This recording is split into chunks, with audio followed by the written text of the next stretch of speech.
Hello, my dear students. How are you? I'm sure you must be in very high spirits.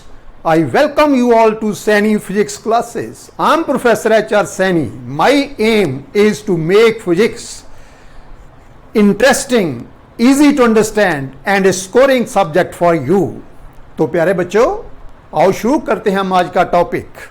और आज का topic second chapter जो हमारा है units and measurements, इसका lecture number है 13 और टॉपिक है प्लैंक मास।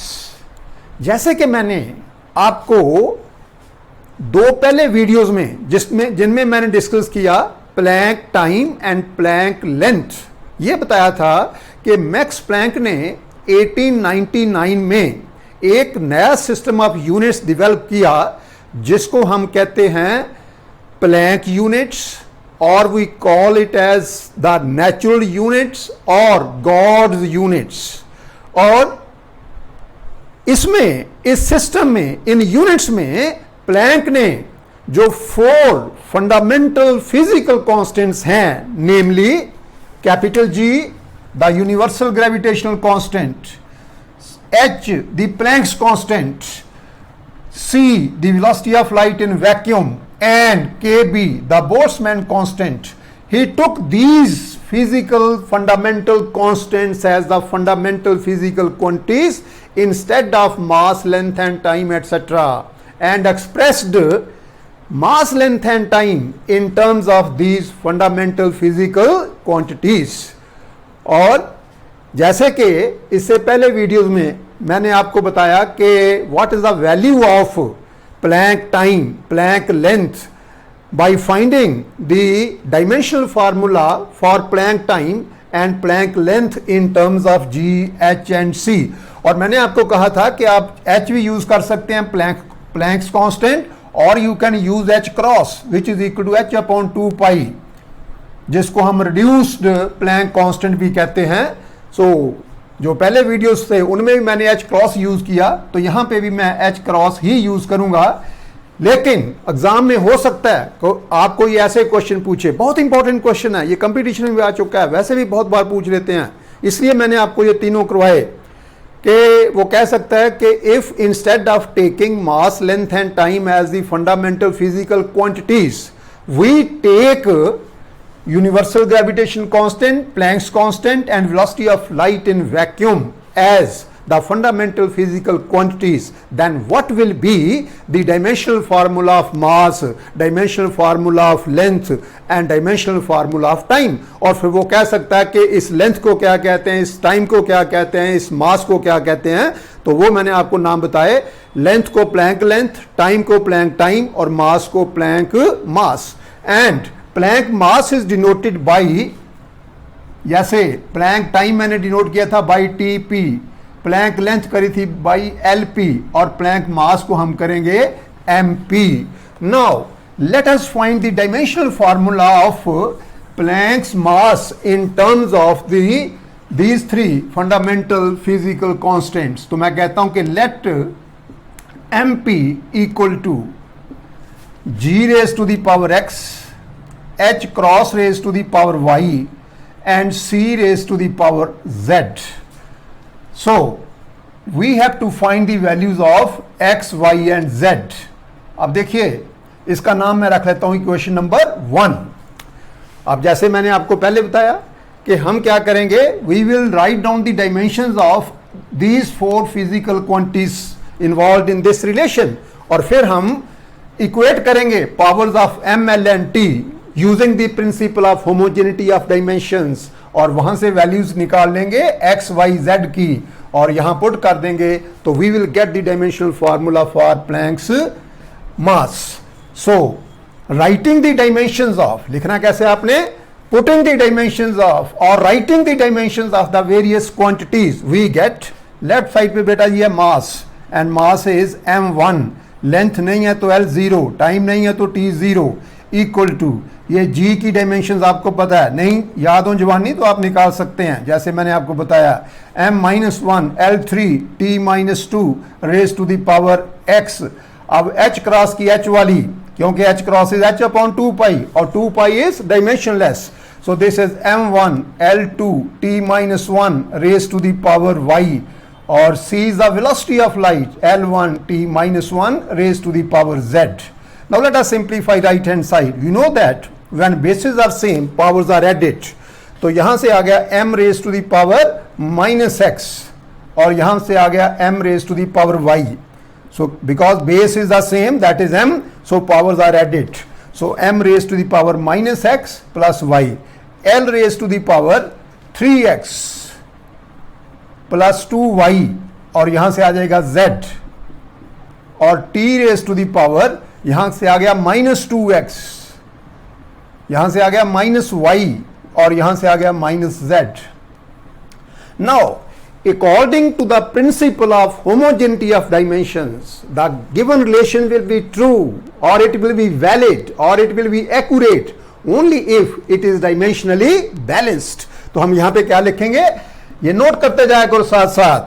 हम लिखेंगे according to the principle of homogeneity of dimensions, the dimensions, that is the powers of m, l and t on the two sides of this equation must be the same. So therefore, equating the powers of m, l and t, we get minus x plus y, minus x plus y. ये right side पे m की power है और इस तरफ m की power है 1. So let me call this as equation number 2.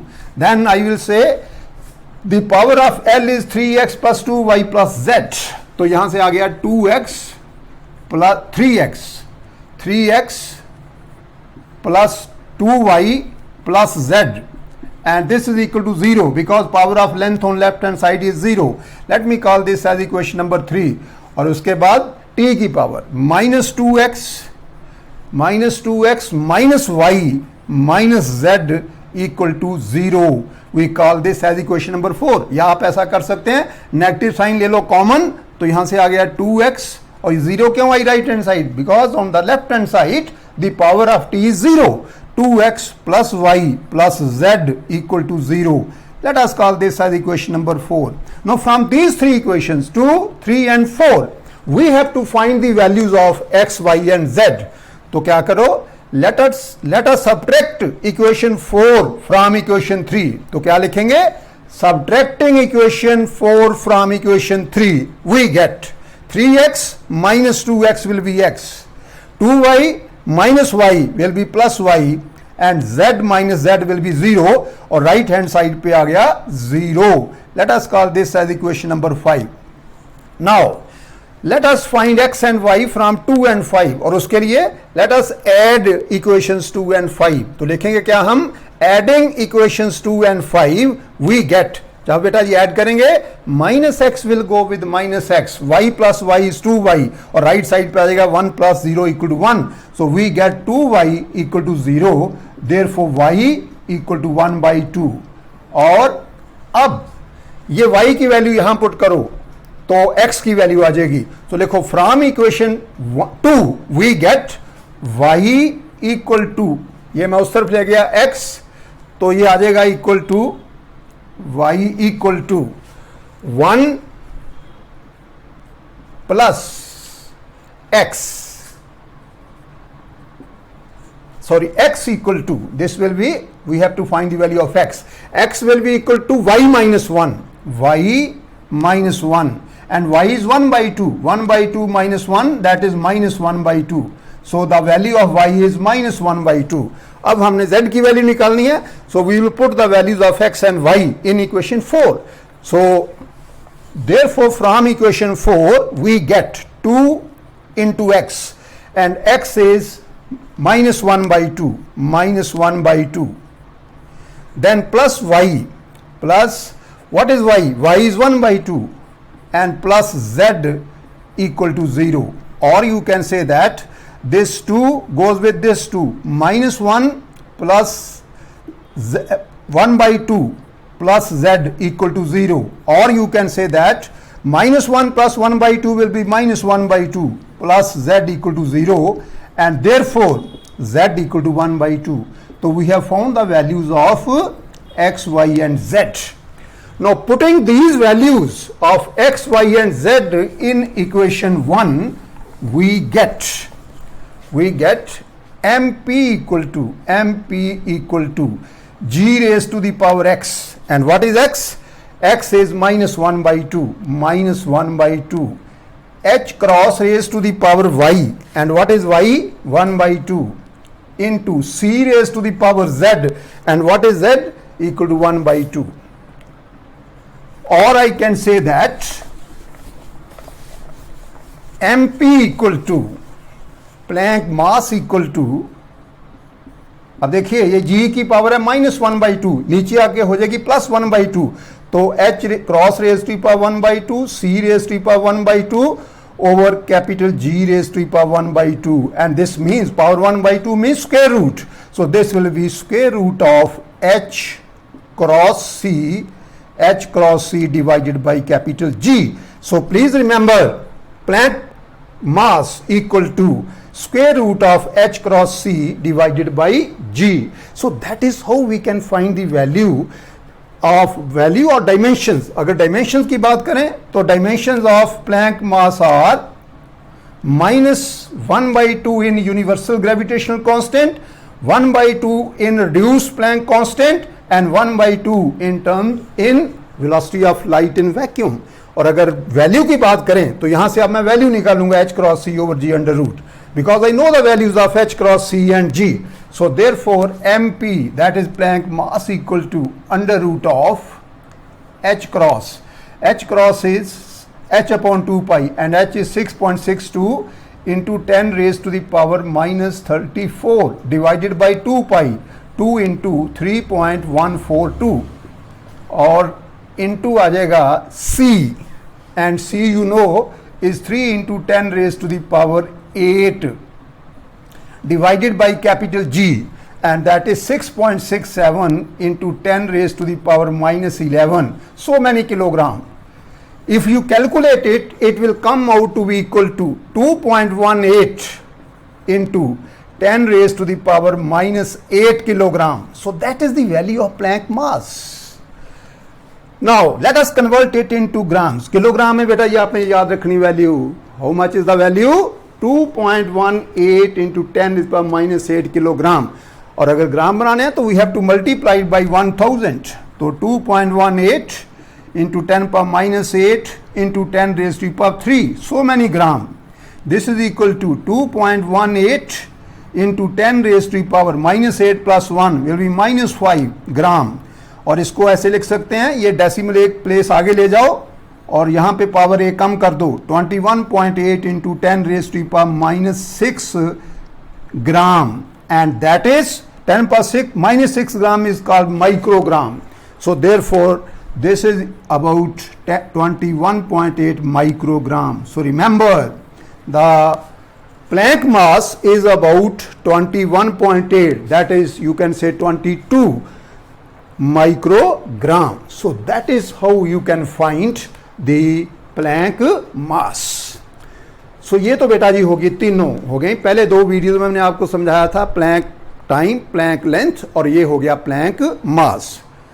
अब मैं आपको एक चीज़ बताऊं, देखो हम सिर्फ Planck लेंथ, Planck टाइम और Planck मास की वैल्यू या उनके डायमेंशनल फार्मूले नहीं निकाल सकते in terms of the fundamental physical constants, बल्कि कोई भी और quantity, for example Planck energy, then Planck momentum, Planck force, Planck impulse, Planck angular momentum, name any physical quantity which you have studied, वो हम इन टर्म्स ऑफ Planck values भी निकाल सकते हैं. और अब मैं आपको एक मिनट में वो मेथड बताता हूं, फिर आप कोई भी क्वेश्चन सॉल्व करने के मास्टर बन जाएंगे. You will become an expert in solving any numerical problem based on the Planck units. For example, if I say that find the value of Planck energy, तो आपने क्या करना है, let EP, या मान लो Planck मोमेंटम है, कुछ भी हो, Planck एनर्जी भी हो सकती है, ये Planck मोमेंटम है, P stands for momentum, linear momentum, angular momentum भी हो सकता है. तो मैं ये Planck मोमेंटम की बात मैं करता हूं, तो I will say that let EP equal to G raise to the power x h cross raise to the power y and c raise to the power z। ये बेटा जी मैं आपको मेथड बता रहा हूं कैसे आपने करना है। अब आपने क्या करना है कि इस तरफ ये मोमेंटम है and you know that momentum is mass into velocity. तो इस तरफ अब डायमेंशन पुट करेंगे सभी क्वांटिटीज की, तो ये आ गया m1 l1 t-1 because mass is m1, velocity is l1 t-1। और इस तरफ जैसे मैंने अभी आपको बताया g की डायमेंशन पुट कर दो, h क्रॉस की, c की, और फिर सिंप्लीफाई करो and then equate the powers of m L and T on the two sides, find the values of x, y and z, put these values over here and you get Planck momentum। अगर Planck force की बात करें तो फिर भी आपने क्या कहना है, let Planck force को I will denote by, you can say that FP भी कह सकता हूं, और यहां जो Planck momentum है इसको मैं कह सकता हूं PP, Planck momentum, Planck force। जैसे टाइम को क्या बोला TP, मास को क्या बोला MP, लेंथ को क्या बोला LP। ये P stands for Planck, Planck time, Planck mass, Planck length, Planck momentum, Planck force. तो यहां पे मान लो प्लैंक फोर्स की बात करते हैं तो यहां पे आ जाएगा let FP equal to this. अब फोर्स की डायमेंशन पुट कर दो इस तरफ, वो है m1 l1 t-2। ये मैंने आपको कहा जवानी याद रखनी हमेशा। यहां पे g की पुट करो, h क्रॉस की, c की, फिर पावर्स इक्वेट करो, find the values of x, y and z, put it here, you can find what is the value of Planck force. क्योंकि आपको जब ये पावर्स आ जाएंगे x, y, z, you will get the value of Fp in terms of g, h cross and c। और इन तीनों की values आपको पता है, पुट करो, कैलकुलेट कर लो, इतने न्यूटन। अगर ये सब कुछ आप ऐसा इंपोर्ट करते हैं तो Planck force will be in newton, तो वहां से आप इसकी वैल्यू निकाल सकते हैं। तो इस तरह बेटा जी आप किसी भी फिजिकल क्वांटिटी को एक्सप्रेस कर सकते हैं in terms of the Planck's units. और प्लैंक्स ने क्या किया, मैं फिर एक बार बता दूं आपको, ये जो फंडामेंटल फिजिकल कांस्टेंट्स हैं इनको फंडामेंटल फिजिकल क्वांटिटी मान के बाकी सभी को डिराइव्ड फिजिकल क्वांटिटी मान लिया and he expressed all these quantity in terms of these fundamental constants. और अगर हम थर्मोडायनेमिक्स की बात करेंगे, हीट की बात करेंगे, तो उसमें बोल्ट्जमैन कांस्टेंट भी आ सकता है, तो उसकी भी पावर हम ले लेंगे। तो उसमें हो सकता है कि जी ना आए, जी नहीं आएगा तो के भी आ सकता है, तो आपने उसकी पावर ले लेनी है, उसको सॉल्व कर लेना है। बोल्ट्जमैन कांस्टेंट की आपको डायमेंशन मैंने बताया कैसे निकालनी है। तो इस तरह आप किसी भी फिजिकल क्वांटिटी की वैल्यू और डायमेंशन निकाल सकते हो in terms of the Planck's units. So that completes this. So I hope you must have enjoyed my today's lecture. I request you to like, share and subscribe to my channel. Thank you very much. Have a nice day or and a good night, whatever it is at your place. So thank you very much.